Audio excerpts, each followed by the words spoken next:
Kisah di Mesir, seorang anak kecil ya, anak SD. Mungkin dia anaknya ustadz kali ya. Anak SD, kelas 3 SD gitu. Di sekolah, ketika dia pulang sekolah, dia ngelihat tasnya itu, dia cari-cari tasnya tuh nggak dapat, nggak nemu gitu. Padahal dia tahu taruh tasnya tuh di laci. Mungkin ada temennya yang iseng atau gimana. Pokoknya pas dia mau pulang, dia nggak nemuin tas dia. Sehingga dia cari di laci nggak ada, dia cari satu kelas nggak ada. Akhirnya tiba-tiba dia sholat ke musola. Gurunya ngelihat, loh kok si Fulan lagi sholat?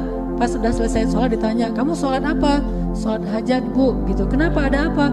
Ternyata dia mengatakan, saya tadi nyari-nyari tas gak ketemu dan saya pengen tanya ke Allah aja dan Allah maha tahu. Dia sholat tuh.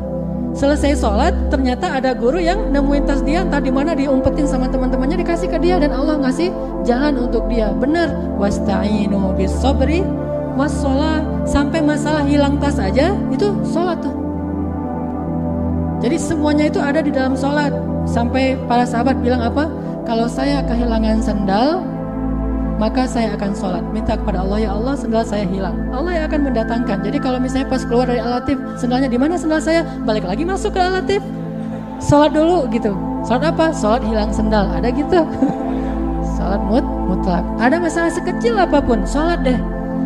Misalnya agak-agak bete dikit nih, kan orang sekarang gampang bete ya. Ada hal sedikit bete, ya udah. Cara menenangkan hati, illal musallin, kata Allah. Kalau nggak sholat, maka dia akan jadi orang yang halu'a, idza massahu syarru jazu'a, wa idza massahul khairu manu'a. Bete terus, dikasih susah bete, dikasih senang bete. Orang yang gampang bete ini nih, solusinya adalah sholat daimun. Senang banget dengan sholat. Ada apa sedikit sholat, ada masalah sedikit sholat. Sampai sahabat bilang, annan nabiyya idza hasibahul amr fazi'a ila sholah. Nabi itu kalau kami lihat ada masalah sedikit beliau sholat, ada masalah sedikit beliau sholat. Dan sholatnya memperpanjang sujud banget. Ini salah satu penampilan para sahabat yang menjadikan mereka generasi terbaik, karena ruk'an sujadan. Jadikan diri kita seperti itu, orang yang hobi sholat. Sehingga kalau ada yang nyari kita, pasti nyarinya si Fulan mana, di musola pasti itu. Kalau lagi nyari kita di mana, lagi di musola. Bukan nyari di mana, lagi di warnet misalnya. Ngapain tuh? Atau lagi di mana misalnya, lagi di jalan, lagi di apa? Enggak, cari di mana, lagi di musola.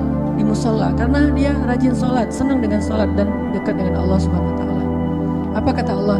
Fadhkuruni azkurukum.